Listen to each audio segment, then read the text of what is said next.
asalaamaaleykum sant leen gërëm leen ci àndandoo beeg télévision Futur Média benn waxtu jot na ba teg ay simili xibaaru digg bëccëg yi bokk na ci gendarmerie nationale sargal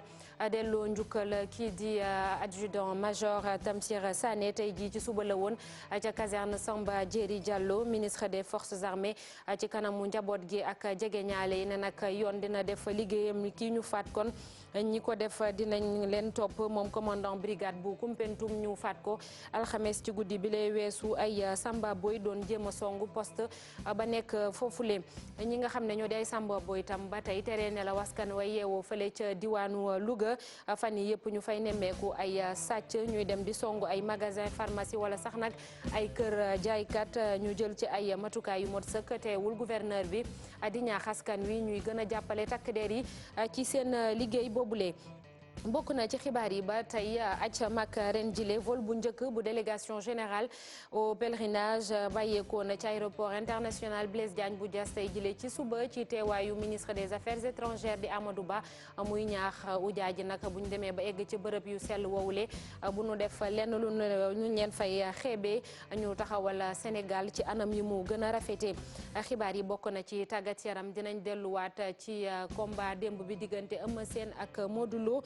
te moom Modou Lo jël raw gàddu gi ci kaw xale yi Pikine boobule taal nañ lañu micro supporteru Eumeu Sène ñoom nag nee nañu seenu mbër bëri na ay jumte yu mu def ñu ne jamono ji ki ñu soxla mooy Ama Baldé dinañ ci waxtaan tam ci biir xibaar yi ak sensei Aliou Sarr moom xam-xamam màcc ci wàllum armatio lépp lu ñeel wàllum xeex yooyu noonu dinañ ci waxtaan ci kanam tuuti ak kaw boobee nga xam ne moom moo indi coow mbokki loolee tënk la nes tuuti ñu yaatal ko.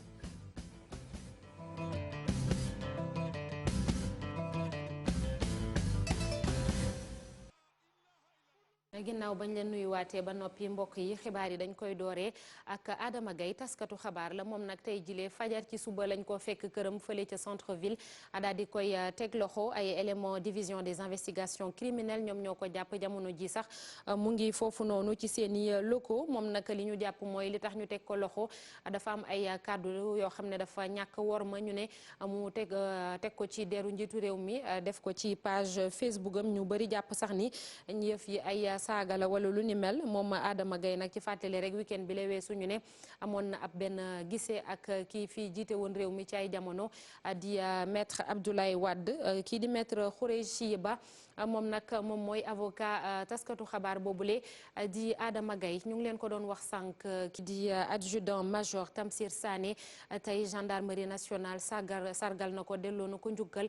ca caserne Samba Diéry Diallo moom mi nekkoon commandant brigade bu Koumpentoum te ñu faat ko guddik alxames jàpp aljuma bi lee weesu moom daal dinañ koy jébbal sunu borom bañ ca noppee ca sëgee nekk fële ca Yoff ministre des forces armées maître Sidiki Kaba mu nga fa woon rawatina kon ñii di jege ñaale yi ak waa këram ci levée du corps bi nee na nag mbir mu ñaaw moomee dal kii di Tamsir Sané dinañ ko topp ba ci cappaandaw ga ñi def ñaawteef guni mel moom commandant bi mi ngi làkkoon juróom fukki at ak juróom ginnaaw ba muy faatu Maguette Souaré Diallo mu nga fa woon tey ca caserne Samba Diéry Diallo ànd ceeg Jafara Ba. mu nekk ab cérémonie bu bëri émotion ak nakar.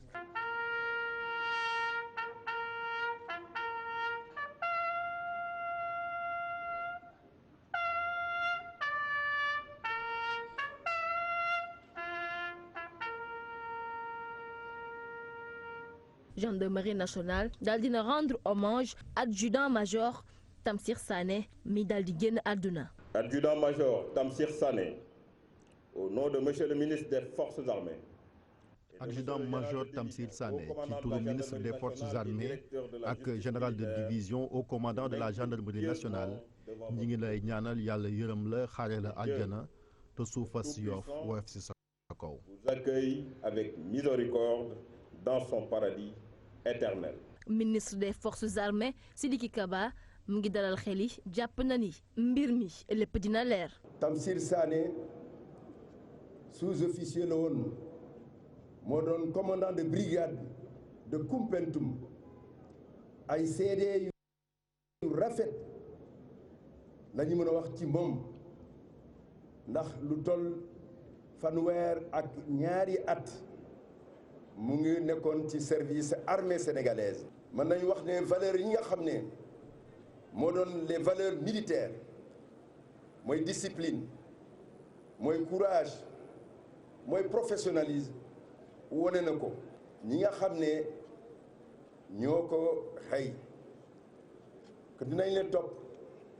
te dinañ leen arrêter dinañ leen juger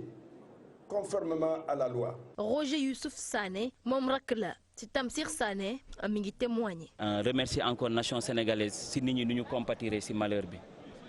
en tout cas gis naa ni Tamsir tey li mu waroon am na ko fii rek boo leen ko xoolee si gendarmerie nu ñu soutenir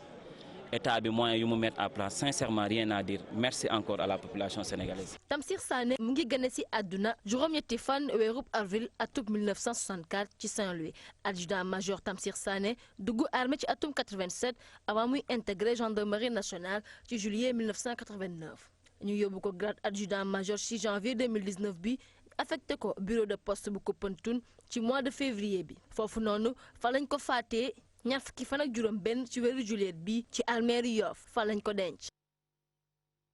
Maguette Souaré Diallo ay jege ñaaleem ay naataangoom niñ ko waxee moom Tamsir Sané nekkoon na ku farlu lool am pas-pas ci liggéeyam ci jamono ji mu doon dund télévision Futur Média daal di retrouver yenn ci ay reportage yu ñu defoon ci moom ci ay saisie drogue ay opération rawatina ci atum 2012 ba muy jiite brigade bu Bunkiling foofee sax nag am na ay sambabo yu ñu fa jotoon teg loxo Aminata Mbari Sow dellu si ci loolu lépp. Importante saisie drogue bile feu commandant Tamsir Sané moo ko amaloon loole ci atum 2012 la woon boobee moo nekkoon commandant ci brigade gendarmerie bu Bunkiling. booru 2 heures du matin dañ jotoon benn information ci kaw information bi ñu ne ñu daal am na ñaar nit ñu nekk ci benn moto ñu ngi yor ay saako yamba di jëm côté Kolda bi ci kaw loolu ñun ay booru 2 heures si lañ dem maag samay élément ak renfort gendarme auxiliaire yi dem toog. moom commandant ba woon di nettali opération bi. ni mu demee ba mu teg loxo trafiquant drogue yooyu le nekkoon benn sénégalais ak benn doomu bu Guinée Bissau. si côté village Kañaalu bu ñu fa toogee ba ay 2h35 si lañ seen moto bi di ñëw mais bi ñu egsee am ko ci fay lamp yi bi ñu fay lamp kenn ki ñëw di xool yoon bi ndax amul ab gendarme la ab douanier ba fa nekk ci kaw loolu si lañ ko jàpp dañ ko jàppee génnee ko foofu ñu wax xale yi ñu daal benn dispositif wax leen pour ñu wiiri bi ñu wiiree seen njam fekk keneen ki nga xam ne moo yoroon moto bi ak saako yi tëdd bu ñu gisee muy jéem a daw si la ko xale yi dàqee jàpp ko. feu commandant Tamsir Sané opération yi ni mel def na ko lu bëri foofee ca Sédhiou balaa ñu ko jëlee foofu yóbbu ko ca Tambacounda ca bureau poste bu Koumpentoum ca atum 2019 ci weeru février bi le passé ca foofule sax fi mu doon liggéeyee foofee lañ ko faat mu mel ni foofee ci Tambacounda commandant Tamsir Sané juróom weer dong la fa jot a liggéey. mi ngi noonu mu nekkoon ab reportage bu télévision Futur Média jeex ci ay archive am ñeel kii di adjudant major commandant Sané Tamsir Sané mi ñu jébbal boromam kon fee ca sëggu jullit ya nekk ca Yoff ca diwaanu Louga foofee tamit sambabo yi la jël nañ leen 8 ndax jamono ji dañ fa nemmeeku ay càcc yu takkoo takku ñoom dañuy ñëw yoraale ay gànnaay di song lu ci mel ni ay pharmacie ay magasin wala sax ay kër yoo xam ne dañoo njort ni ay commerçant ñoom ñoo fa dëkk terewul kilifa ya fa nekk ñu ngi jël ay matukaay ci wàllum kaaraange waaye ñu ngi woo askan wi kii di gouverneur bi sax moo ko def ne ñuy gën a lëkkaloo ak takk der yi ngir mën leen a yombal seen liggéey boobule gouverneur bu Louga Buya Amar lay wuyoo ñu teewlu ay kàddoom ci micro Thierno Fall. dëkk moom buy dox toujours aussi dafay dox di gën a yokk commerce di gën a yokk développement di ñëw mais loolu aussi dafay ànd ak loo xam ne kenn bëgg ko mooy wàllu tamit ñàkk kaaraange muy Louga aussi muy tamit beaucoup de communes donc loolu aussi tamit vraiment état bi aussi dañ ci gën taxaw d'ailleurs fii ci commune Louga tamit gis nañ fi ay yoo xam ne vraiment yoo xaw a doy waar la te loolu incha allah tamit ñi nga xam ne aussi ñoo kaaraange gi muy police wala gendarmerie dinañ gën a liggéey d'ailleurs sax may sax wax ni d'ailleurs sax même commissariat urbain bu Louga sax temps yi sax jot nañu aussi ay personnel yu bees mais loolu aussi ñu ngi xool ni ñu koy gën a yokkee vraiment ci wàllu opération pour que vraiment kaaraange gi aussi tamit gën a fës tamit fii ci tamit Louga. maintenant beneen wàllu aussi ma ci commenté aussi mooy xam nga boo ne kaaraange moom dafa laaj c'est vrai état dañu am rôle bu mu joué mais tamit citoyen aussi dafa am rôle bu ci joué c'est aussi li ñu mën a dimbalee état ci wàllu karange aussi mooy renseignement signalé lépp loo xam ne daal lii waaw vraiment daal xaw na tey xel nga ko signalé ko pour que tamit police wala gendarmerie aussi mën ci jël ay matuwaay. ñu wutali ji fële ca bët gànnaaru réew mi rawatina ca Ross Béthio foofee béykat yi ak sàmmkat yi mu mel ni seenub juboo mën a gut a nekk li ko waral nag mooy ay semaine ci ginnaaw amoon na benn sàmmkat bu ñu faatoon ñu ne dafa duggoon ci toolu bennub béykat ba yëfi jur fa coow lu rëy a rëy am na ay kilifa ci wàllum diina yu sol seen dàll di ca dox tànku jàmm ngir ñu wér seen i gànnaay mën a juboo ngir lu ne mal bañ fa amati reportage Ousseynou Diop ak Habib Seck. ci dëkk bii di Orésseno la ñu amale bi ndaje baykat ak sàmmkat yi nga xamante ni dañu doon tëkkonte ginnaaw ba ñu faatee benn sàmmkat ci gox bi ndaje bi nag Thierno Alpha Sow moo ko daal di woote ngir jàmm mën a am ci ñaari làcc yi. fa gis ne problème yooyu daf fiy bëri ba léeg-léeg muy jur ay xeex di jur ay nit yuy dee mu ne li gën a rafet mooy nañu woote waxtaan ndax ñun ñëpp benn lañu. agriculteurs yi ak éleveurs yi ñu waxtaan. ñu génne ci benn maanaam tënk ci loo xamante ni buñ ci tegoo incha allah mun nañu wax problème bi dina réglé wu léegi mais ci at yi ñu jëm aussi problème bi dina saafaraw bu baax a baax. ñoom béykat yi ak sàmmkat yi sax nee nañu léegi jàmm war na mën a am ndaxte jafe-jafe bile andi woon na tension ci gox bi. diggante béykat ak sàmmkat lépp lu nga xam ne war taxal seen diggante loolu baax la moo tax sëriñ bi def na lu baax lu nga xam ne lii. yaakaar naa dana am jeexital ci population bi. wax dëgg yàlla li yëpp bu fekkee ni woote na ci nit ñi wuyu nañu ko ci diggante sàmmkat ak béykat loolu buñ ko déggee ni mu ko waxee ñu waxtaanee ko ci dégg ñu jóg foofu ñu jëfee dégg bi yaakaar naa ni jàmm mën na war. ndaje bi maire député ak ñeneen ñi nga xamante ni am nañ ndomb tànkal ci gox bi daan nañ koy teewee nee nañu nag daañu bay seen waar ci mbir mi ngir jàmm mën a am. jàpp ne tey béykat nga suba sàmmkat nga. ku nekk jàpp ne tey da ngay sàmm suba da ngay bay ku nekk jàpp ne ay dëkkandoor lañu gannaaw ay dëkkandoor lañu te lu ci am lu mu metti ci mujjantal ga waxtaan moo koy saafara ñu jiital waxtaan bi fexe ba it ku nekk aussi di moytu di tooñ sa morom. jafe-jafe yi nga xamante ni moo doon am ci diggante baykat yi ak sàmmkat yi ci diwaanu Ross Béthio nag léegi war na mën a dakk ci ndaje bile kenn ku ne la naqari wax nga ko ñoom nag nee nañu tëkkonte yi daan am seen diggante teg nañ ko ci suuf.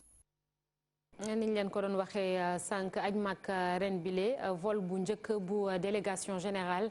bi bàyyeekoo na ci aéroport international Blaise Diagne bu Diass tey jëlee ci suba ci teewaayu ministre bi ñu dénk wàllu biti réew di Amadou Ba moom nag mi ngi doon ñaax ujaaj ci nar a dem ca bërëb yu sell yooyu le buñ fa demee nañu taxawal Sénégal ci anam yi mu gën a rafetee buñ leen dégg ci dara moom Amadou Ba ñu déglu ay kàddoom ci micro Ousseynou Thiam ak Ahmadou Bamba Samb. ndax booy déplacé lu day nii ci ay sénégalais ñuy dem ci loo xamante ni am nañ ci yaakaar buñ ko defee ci condition yu baax yàlla nangul leen lañ fay wut njëriñ la ci Sénégal njëriñ la ci président de la République kon président di leen di nuyu di leen sant di leen gërëm di leen ñaan it bu ngeen demee ngeen ñaanal réew mi yàlla may ñu jàmm def ci réew mi sutura yàlla may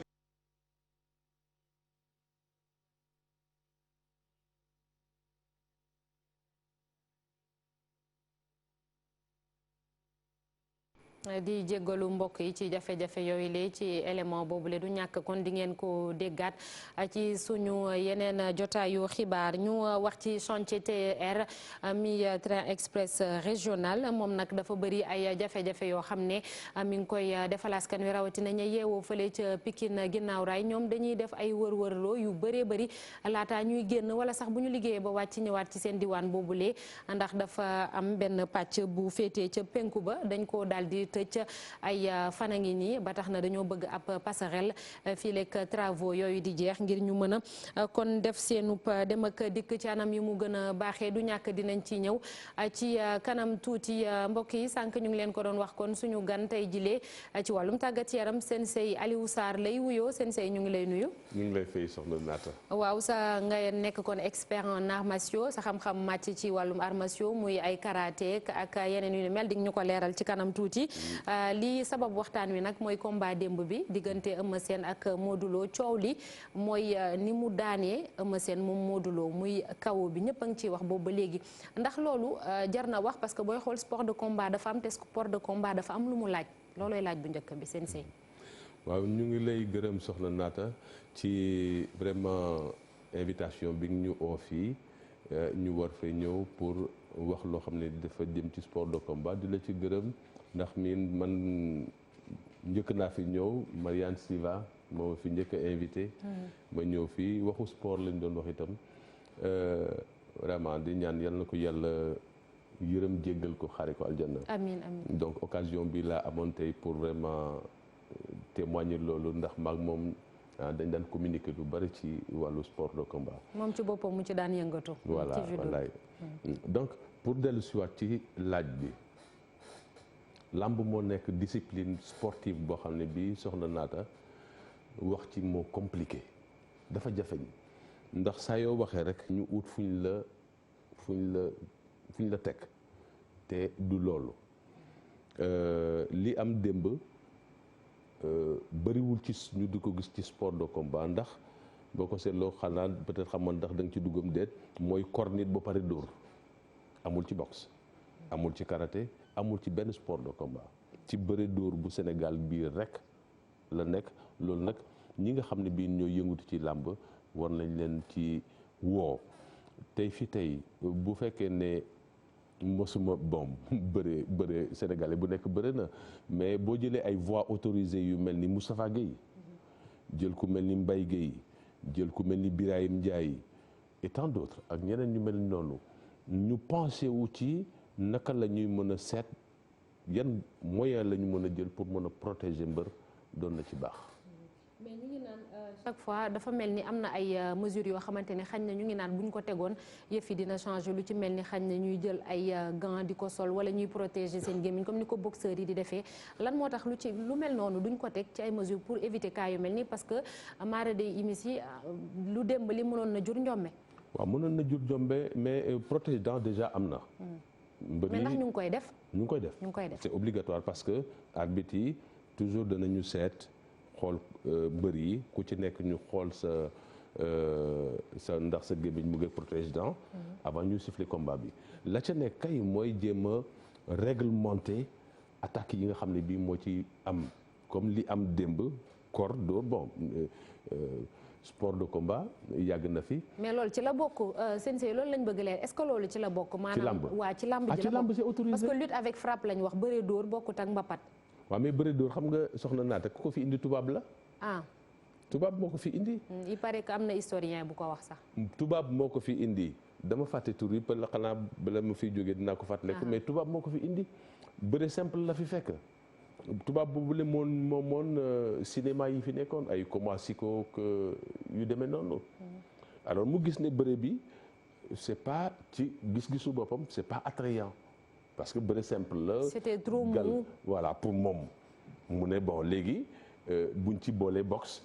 dana gën a spectaculaire dana gën a oo ay nit et te dana mën a jur xaalis. lii moo fi indi bëre d'or donc man bu ma déggee souvent ñu ne suñu sport de chez nous ok peut-être sport de chez nous fii lañ ko rek lañ koy pratiquer mais tubaab moo ko fi indi. yow kon boo sañoon ñu dindi lutte avec frappe bi indi mbapat bi rek. non lutte simple mun na continuer parce que loolu mun na mais lutte avec frappe bi aussi mun na continuer mais seulement ñu jéem a créer benn comité boo xam ne bii ay ancien mbër. li mën naa la ci ñenn sànq. waaw bu jëlee ku mel ni Birahim Ndiaye Mbaye Guèye Moustapha Guèye ancien mbër yooyu la. nga xam ne dóore nañu jël nañu ay coups aussi.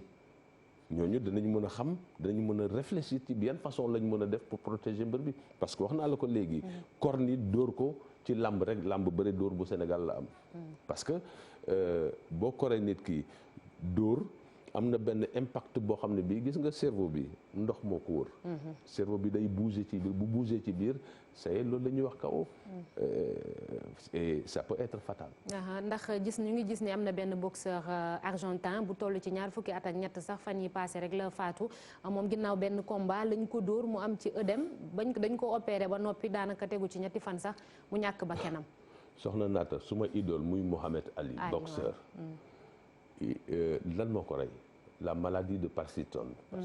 te mu doon lox rek mënut a téye bopp. voilà loolu dafay téye ay nerf parce que bopp mooy nit. day téye ay nerf alors moo doon def mu doon lox loolu et finalement moo ko mujj yóbbu sport de combat moo bari ay risques bon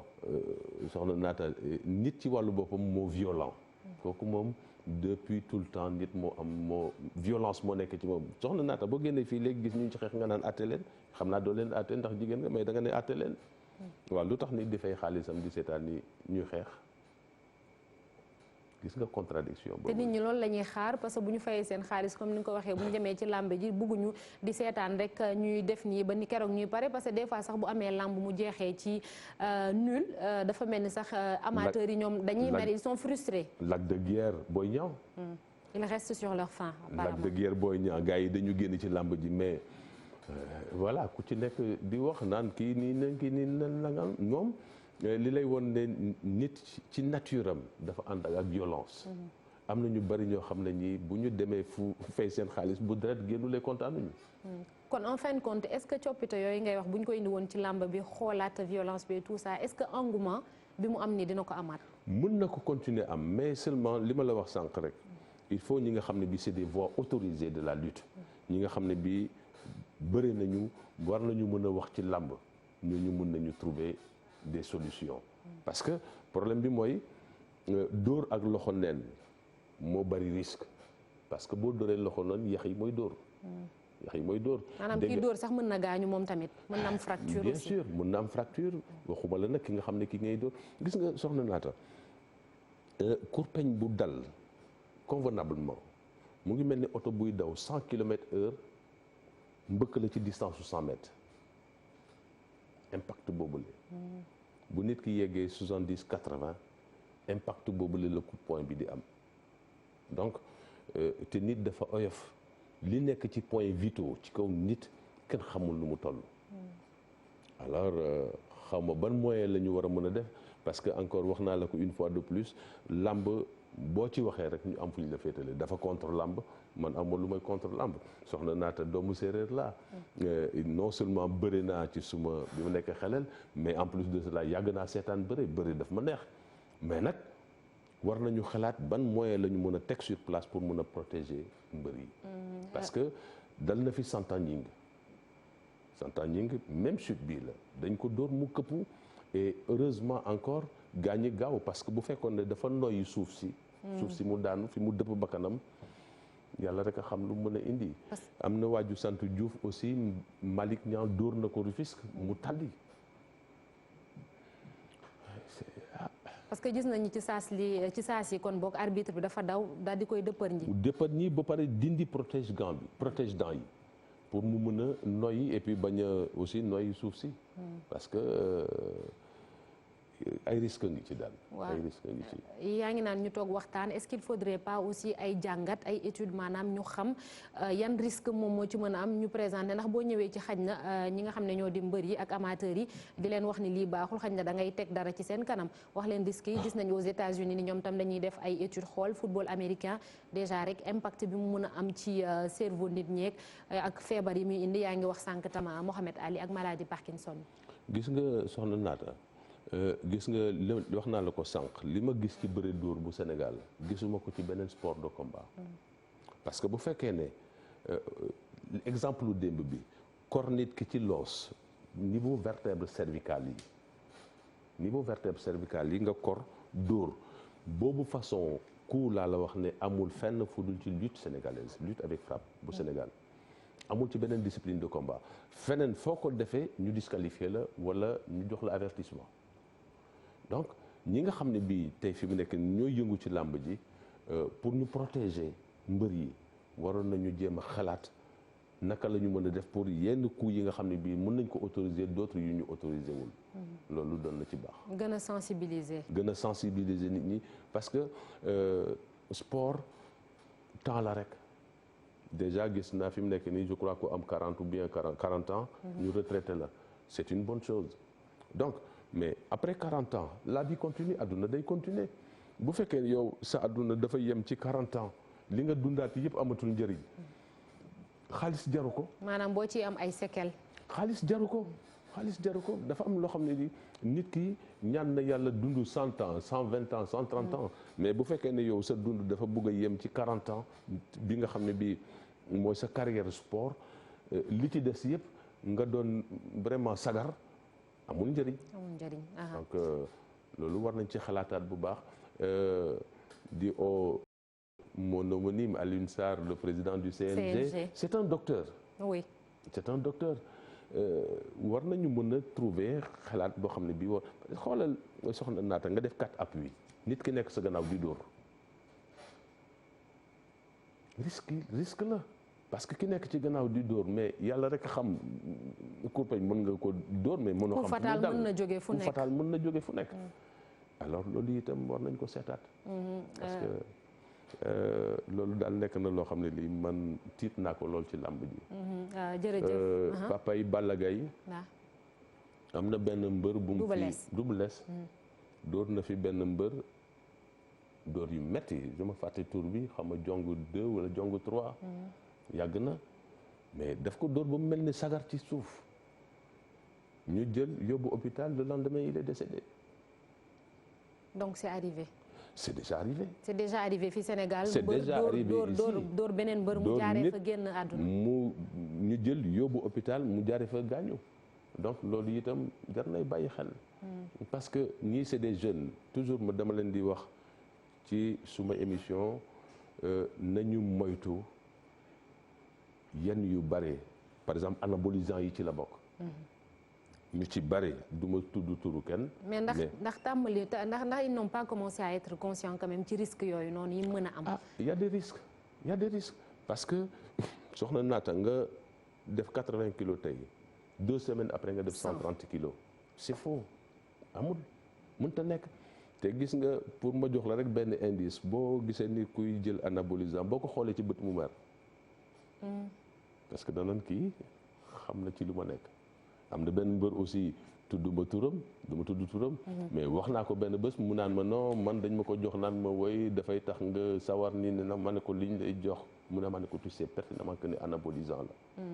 et baaxul àdduna yemul ci carrière u sport rek war nañu dund leneen def sa carrière u mbër mu jeex nga dem investir ci leneen dooni leneen sa dund continuer normalement loolu je crois que war nañ ci bàyyi xel. jërëjëf sensei Aliou Sarr di am yaakaar ni kon li nga fi wax dinañ ko dégg ci combat démb Modou Lo ak Eumeu Sène sant la gërëm la bu baax si wuyu si bi. sensei man maa lay sant di la gërëm vraiment di rafetlu seen liggéey yéen a ngi def liggéey bu rafet macha allah. jërëjëf sensei di animé benn émission fële ca 2STV moom ma nekk expert en arts martiaux kon aar yu bëree bëri ci combat boobu sax la ñuy desandi kon démb daal dinañu doxantu fële boog ca Pikine fa Eumeu Sène soqeekoo bëri na nag ay fans yoo xam ne nee nañu seenu pëmbër dafa am ay jumte yu mu def ci combat démb bi moom moo ko indil défaite boobule ñoom jamono ji ñu ne nag ki ñu bëgg mooy Ama Baldé ñoom loolu la ñu wax ñu déglu seeni kàddu Salif Sow moo ko taataan ànd ci Kas Malick Diop. li ma ci jàngatee mooy Eumeu Sène dafa def erreur bi mu def mooy warul woon dem sax di songee Modou Lo benn bi muy dóor laawo bi dafa gëmm moo tax Modou Lo mun ko téye dóor koor ko su taxawoon moom couronne bi la woon na bëree warul woon bëree revanche dafa ñëw indi revanche moo tax mu bëree ak xol mais daa waroon taxaw Modou Lo mooy jël si moom moo yor couronne bi moom moo waroon a xaar Modou Lo ñëw jël si dafa daw yooru bi mu dóoree laawo Modou Lo taxaw xool ko koor ko dóor ko mu daanu comme dóor na ko tax xamuñu lan moo ko dal risque ngi si mënoon na cee dee bu arbitre bi yéexoon ñëw Eumeu Sène mënoon na aspirer suuf. combat bi moom métti sa waay rek affaire yi moom nag gàddaay jóge démb li ma gën a métti mooy ambulance amul démb waaw sapeur pompier amul démb ndax ambulance daa manqué ci réew mi démb laaw ci riyee gàtt dafa laaw sa waay kor xam ne sa waay korkat la toj benn bët bi. dafa war a daanu rek waaye bisu daanu moom daanu rek waaye Pikine moom amul cuune moom daanu moom da ngay nekk cuune ngay doon waaye maa ngi lay xamal ne waxal kii na lii xaar Ama Baldé ngi ñëw. affaire mystique la quoi. ñaari yoon yi mu dajeeg man yëpp daf may téye partout. daf may téye sama yaram lay téye du ma xam lu may def ñaari combat yëpp noonu la demee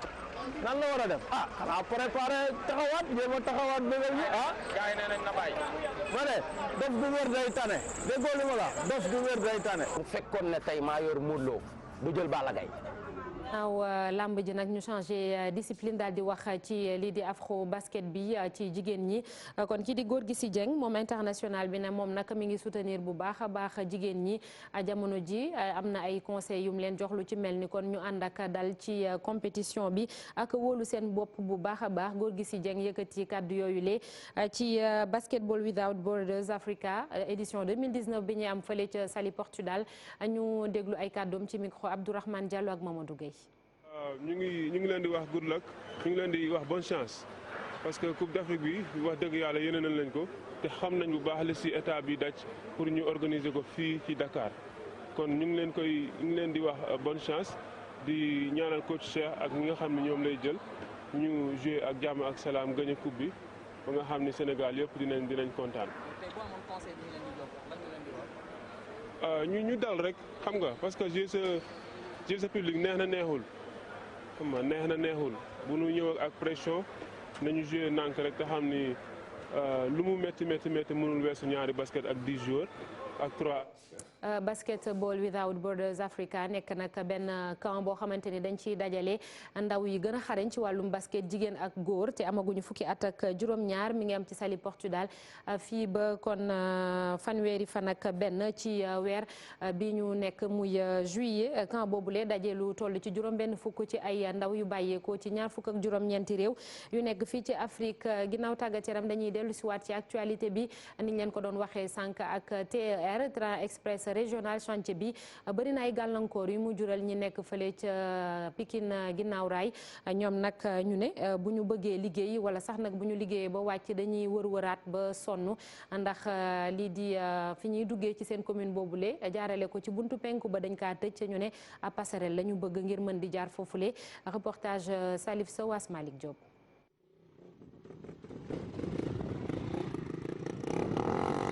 dafay dëpp moom dawalkatu moto bi bëri na ci moroom ñu yore oto saret wala ay moyens de déplacement ñëw ba fii wut ruq bu ñu mën a jàll wala delluwaat dem ca route nationale ba ginnaaw raay yi muy nord ak sud daanaka dañ leen dagg ci wàll wi nga xamante ni moo féeteeg raay yi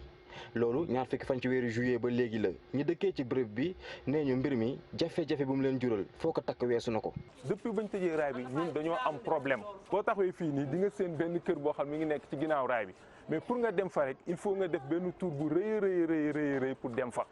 donc ñun ñi nga xam ni fii ginnaaw raay amul marché suñu yaay yi ci marché Maam Jaara lañ dem nduggee 10 minutes 15 minutes dañuy dem nduggi ñëw togg seen añ mais léegi nii pour ñu dem marché Maam Jaara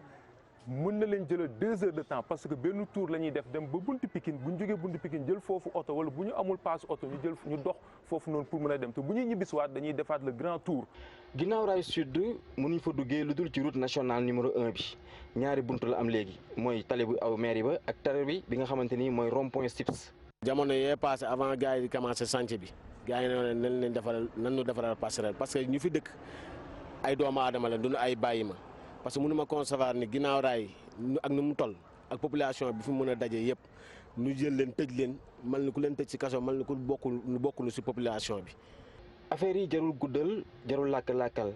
mbir mi mooy liggéey bi ñu gaawal ko maanaam defaral leen saxit li nga xamante ni mooy ay passerelle wala ay tunnel. soññi ñi nga xam ne ñoo yor liggéey bi ñu accéléré ko parce que aussi tamit li ñu koy waxee rek min naan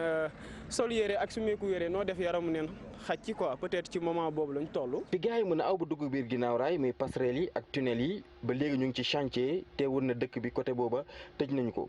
leneen li mooy entreprise bi nga xamante ni moo def lu nu mel di defar train bi waxut ba léegi mbir bi kañ lañ koy tijji fi la nag ñu xaarandi loolu di am ginnaaw raay mu ngi wéy di fattu. ñeneen ñu am ay jafe-jafe ci banlieue bu Ndakaaru muy waa Tivaouane Peulh ñoom lu toll ci junni ak juróomi téeméer ak lu teg ci ay borom kër la ñu tojoon seen i dëkkuwaay ñoom nag dafa mel ni seen i jafe-jafe léegi mu jeex ndax ñaar fukki hectares yi leen njiitu réew mi Macky Sall digoon dinañ ca jot ci bu yàggul dara waaye li ñuy laaj mooy ay këyit yu firndeel ni pàkk yooyu le ñoom lañ ko jox ci benn assemblée générale